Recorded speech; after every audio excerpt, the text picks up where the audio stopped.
शांता और निर्मला दोनों बचपन की सहेलियां रहती हैं और अब उनकी उम्र हो गई रहती है।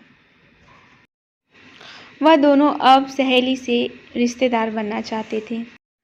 शांता, अगर तुम्हारी मंजूरी हो तो मैं अपने बेटे की शादी तुम्हारी बेटी के साथ करना चाहती हूँ। क्या तुम्हें यह रिश्ता मंजूर है? अब यह समय हो गया है कि हम दोनों अब सहेलियां से समधन बन जाए और हमारा रिश्ता और गहरा हो जाए। निर्मला, तुमने तो मेरी मुंह की बातें छीन ली। मैं भी यही कहने वाली थी कि अब समय हो गया है और हम दोनों अपने बेटे और बेटी की शादी करवा देते हैं। तो बताओ कब मैं अपनी बेटी को लेकर आऊं? वैसे भी हम दोनों के बच्चे बचपन से ही दोस्त हैं और वह यह समय है कि उन दोनों की दोस्ती अब रिश्तेदारी में बदल जाए। लेकिन किस्मत को कुछ और ही मंजूर रहता है। निर्मला का बेटा अपनी मर्जी से एक लड़की से शादी कर घर आ जाता है और यह सब देखकर निर्मला बहुत ही चिंतित हो जाती है। राज, यह तुमने क्या किया? मैंने तुम्हारा रिश्ता कहीं और फिक्स कर दिया था और तुमने मुझसे बिना पूछे किसी और से शादी कर लिया। एक बार भी मुझसे पूछने की ज़रूरत नहीं समझी। आखिर मैं तुम्हारी माँ हूँ भी कि नहीं? ऐसा नहीं है माँ, मुझे जल्दबाजी में शादी करनी पड़ी क्योंकि रिया की माँ उसे बहुत ही टॉर्चर करती थी, उसे हमेशा धमकाती थी। इसलिए मुझे जल्दी से शादी कर कर इसे घर लेकर आना पड़ा। इसके बाद रिया अपने घर में जाकर अपने सौतेली माँ से बात करने लगती।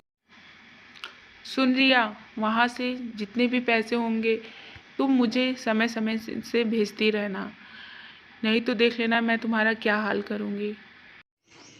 ऐसा मत करिए माँ, मेरी नई नई शादी हुई है और आप मेरे साथ ऐसा नहीं कर सकती हैं। मैं अपने घर वालों से कैसे पैसे मांगूँ, और मैं मांगूँ भी क्यों? यहाँ के लोग क्या बोलेंगे मेरे बारे में? मुझे तुम्हारी कोई बात नहीं सुननी। मुझे पैसे चाहिए तो चाहिए, नहीं तो मैं तुम्हें छोड़ूंगी नहीं। इस तरह से रिया की सौतेली माँ उसे बहुत ही डराती धमकाती है और इसी तरह कुछ दिन बीतता है और निर्मला की सहेली शांता उससे मिलने के लिए आती है। रिया बेटा, ये देखो मेरी बचपन की सहेली है।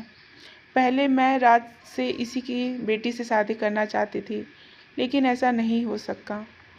मिलो इनसे। प्रणाम माँ जी, आपसे मिलकर बहुत ही अच्छा लगा।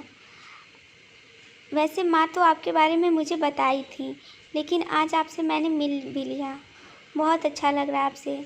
आप बोलिए तो मैं आपके लिए कुछ नाश्ता पानी बनाती हूँ। और आप लोग खड़े क्यों हैं? बैठिए। इस तरह से रिया का व्यवहार देखकर शांता और निर्मला बहुत ही खुश होते हैं। फिर रिया वहाँ से चली जाती है। निर्मला, चलो, मैं तुम्हारे लिए बहुत खुश हूँ।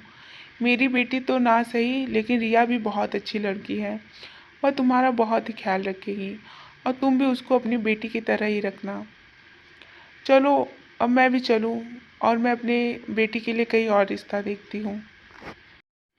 और हाँ, रिया को लेकर मेरे घर ज़रूर आना, मुझे भी अपने घर वालों से मिलाना है। ऐसे ही समय बीतता है और रिया अपने सहेलियों के साथ समय बिता रही होती है। रिया, तेरी तो बहुत अच्छे घर में शादी हो गई है और मैं तुम्हारे लिए बहुत ही खुश हूँ। शादी से पहले तुम्हारी सौतेली माँ तुम्हें बहुत ही प्रताड़ित करती थी, लेकिन अब से तुम बहुत खुश दिखाई दे रही हो, जिसे देखकर मैं भी बहुत खुश हूँ। अब तुम्हारी सौतेली माँ तुम्हें परेशान तो नहीं करती, कोई चीज़ का डिमांड तो नहीं करती? अगर कुछ करती भी है तो अपने हस्बैंड को ज़रूर बताना। क्या बताऊँ ज्योति, मेरी सौतेली माँ तो घर पर रहने के लिए आ गई हैं और एक से एक चीज़ का डिमांड करती हैं। मैं कैसे अपने ससुराल वालों को उनसे बचाऊँ? मुझे लगता है कि अब मुझे राज से बात करनी चाहिए और उन्हें अपने घर से निकाल देना चाहिए, क्योंकि वह मुझे बहुत ही टॉर्चर करती हैं और मैं अब नहीं सह सकती। ऐसे ही समय बीतता है और एक दिन रिया अपने हस्बैंड राज के पास जाती है। राज, मुझे आपसे बहुत ही ज़रूरी बात करनी थी। मेरी सौतेली माँ यहाँ पर रहने के लिए आ गई है और मुझे बहुत ही परेशान करती हैं। वह एक से एक चीज़ का डिमांड करती हैं और ये सब गलत है। इसलिए मैं चाहती हूँ कि आप उनको इस घर से निकाल दें, क्योंकि मैं ऐसा नहीं कर सकती, लेकिन आप तो कर सकते हो। वह मुझे बहुत टॉर्चर करती हैं। ठीक है रिया, तुम चिंता मत करो। अगर ऐसी परेशानी थी तो तुम्हें पहले बोलना चाहिए था। तुम इतना सह किस चीज़ के लिए रही थी? आखिर मैं हूँ ना। तुम भी पागल हो। चलो कोई बात नहीं, अब तुम अच्छे से रहना। अगर कोई भी तुम्हें परेशान करे तो मुझे ज़रूर बताना, और मैं उनकी तो अभी जाकर खबर लेता हूँ और मैं उनको अभी घर से निकाल दूँगा। तुम चिंता मत करो। इस तरह राज रिया को दिलासा दिलाता है और फिर इसके बाद राज अपने सासू माँ के पास चला जाता है, जो कि सौतेली रहती है। सासू माँ, आपको यहाँ पर आए हुए बहुत दिन हो गया है और बेटी के ससुराल में इतने दिन तक नहीं रहते हैं, तो मेरे ख्याल से अब आपको अपने घर चले जाना चाहिए, क्योंकि यहाँ पर रहना ठीक नहीं है। और अभी अपना बैग पैक कर कर निकल जाइए यहाँ से। ये क्या बोल रहे हो बेटा? आखिर मैं भी तुम्हारी माँ जैसी हूँ। कैसा बिहेव कर रहे हो मेरे साथ? तुम्हें थोड़ा सा भी शर्म नहीं लग रहा है? और मैं इस टाइम कहाँ जाऊँगी? और वैसे भी यह मेरी बेटी का घर है, तो जहाँ बेटी रहेगी वहीं माँ भी रहेगी। मेरे ख्याल से मुझे कहीं नहीं जाना चाहिए और मैं यहीं पर रहूँगी। ऐसे कैसे आप यहाँ पर रहेंगी?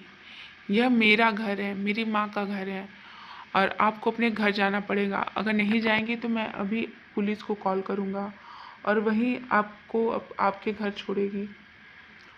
अब मेरी बात सुनिए और शांति से निकल जाइए यहाँ से। उसके बाद राज अपनी सौतेली सास को घर से बाहर निकाल देता है। इसके बाद राज का सौतेली सास घर से बाहर निकल जाती है और उनका कहीं भी ठिकाना नहीं मिलता है। उनके बुरे व्यवहार की वजह से उनके साथ ऐसा हुआ।